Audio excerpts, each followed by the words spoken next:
Hello, everyone. My name is Joseph Catano, and today I will present my two poets from the past and future and why I have learned from both of them and the key takeaways and lessons behind it. Also, the topic that I chose was views of war. Let's get started. For the past poet, I picked Robert Frost. Robert Frost was born in San Francisco, California in 1874. His father was into journalism and had a bright career ahead of him. Unfortunately, in 1885, Robert Frost's father passed away from tuberculosis. That is when Robert and his family moved to Lawrence, Massachusetts. From there, Robert got into English and poetry from his high school, went to Dartmouth College, and then Harvard, but never finished. From there, he applied for a job at the Lawrence Sentinel, working as an editor. During that time, Robert Frost passed by an old friend, Eleanor White. She was at the same high school and both were really good friends. And fun fact, they were both valedictorian when they graduated from high school. They eventually got married. Frost was focused more on the realistic and conversational poems. He and his wife moved to England in 1912 to establish their own farm and get poetic ideas from famous English authors such as Edward Thomas and Robert Graves. But when World War I started, the couple had to move back to the United States.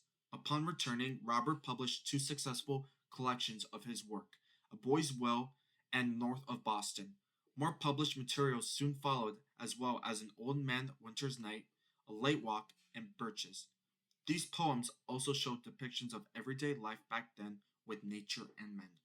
In 1961, when John F. Kennedy was inaugurated into office, he was invited to read one of his poems. He chose to read The Gift outright. John F. Kennedy praised Frost and said that his poetry is filled with richness. On January 29, 1963, he passed away from a heart attack. He was remembered as a poet who showed to everyone his life, depictions of everyday life around the world and in wartime, and focus on realistic ideas that made him a true icon. For my present poet, I picked Pablo Neruda.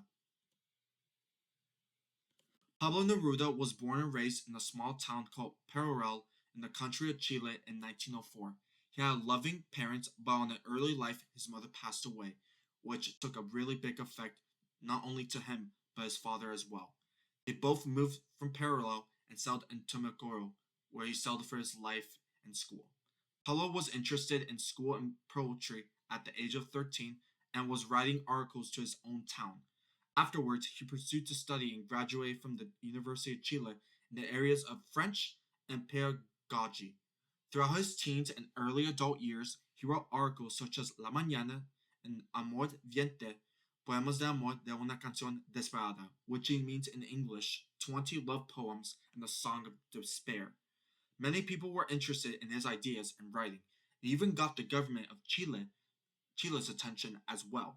The government asked with Neruda if he wanted to work with them, and agreed. Between the years of 1927 and 1935, he traveled to different parts of the world such as Madrid, Burma, Buenos Aires in Argentina, and Barcelona to see depictions of issues within each country. Then went along the Spanish Civil War, which affected Pablo Neruda personally. He committed then afterwards to join the Republican movement, which he published. Published a poem called España en mi corazón. He wanted to fight political and social matter not only in Chile but in Spain as well. Throughout 1937 through 1955, Pablo Neruda was going places. In 1939, he was appointed in Paris as a consul for Chile and moved to Mexico as well, becoming a counselor, where he wrote his next poem, Canta General de Chile, talking about South America's wonders and nature. Many more of his works took place before his death in 1973, such as El Mar de las Campanas, The Sea and the Bells, and El Corazón Amarillo, the yellow, uh, the yellow, uh, the yellow heart. His poems signify about the certain types of wonders, the violence, the hardships from war as well. And because of that, he won the Nobel Peace Prize in 1971.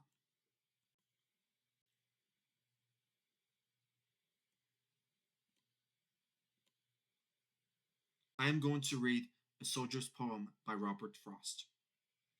He is that fallen lance that lies as hurled, that lies unlifted road, come dew, come rust. But still lies pointed as it plowed the dust, if we who sight along it around the world see nothing worthy to have been its mark. It is because, like men, we look too near, forgetting that is fitted to the sphere. Our missiles that always make too short an arc. They fall, they rip the grass, they intersect the curve of earth, and striking break their own. They make us cringe for metal point on stone. So this poem relates to the topic because it's taking place during a war. It's somewhere between either World War I or World War II, but there's a war happening during that time. Looks like the person got injured and is dying. He explains that the man is falling to his death, but knows that what he did was brave and he will be remembered for his sacrifice and service. Now, the more of this poem is that we as people need to find ourselves in which the man found.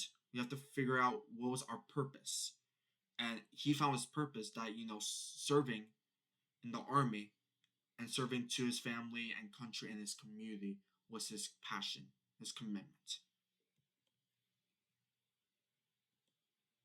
I'm gonna read now. I'm explaining a few things by Pablo Neruda.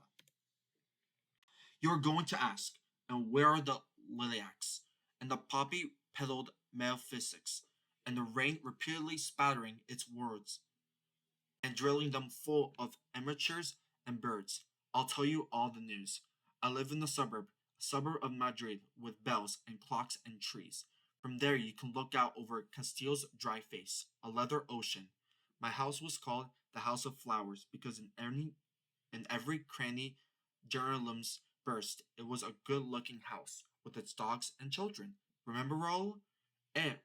Rafael? Federico, do you remember from under the ground my balconies on which the light of June drowned flowers in your mouth?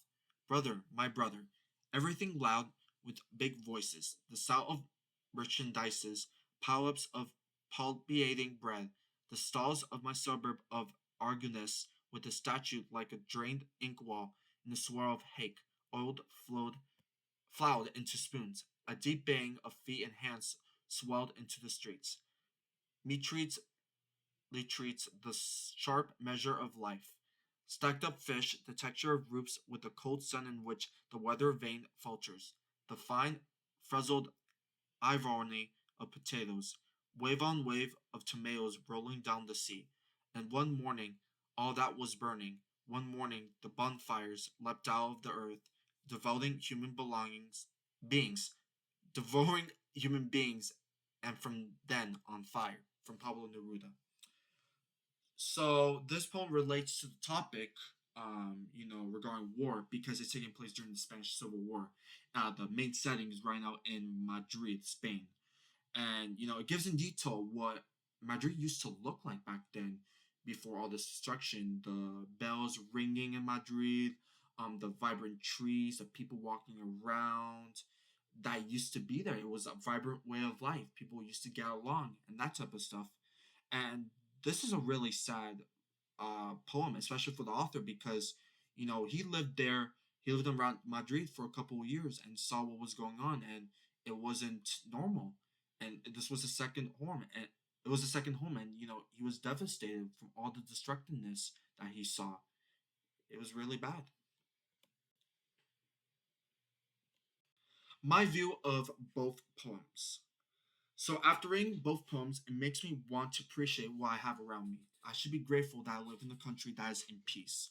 I'm also grateful for the people that have sacrificed and served to protect us from any evil that is in the world. I'm going to talk about something personal, especially my uncle from my dad's side. He was in the Vietnam War. He was a Marine serving during that time. And, you know, this is kind of like from the poem A Soldier with by Robert Frost, because soldiers the soldier commitment was, he found the calling that he had to serve, and that not only for him but for his country, his family, his community. That was the same thing with my uncle. It was on the same boat. um and I really, I appreciate, every veteran, and I respect them and that type of stuff. Fun fact: I have a neighbor that lives right across from me that is 108 years old, and he served during World War One. Well, not World War One, but World War Two, and he's seen evil. And I always help him out. I always greet him. I always respect um, veterans deeply. And of course, this is my MLA cited sources. Thank you so much for watching, and I hope you learned something today.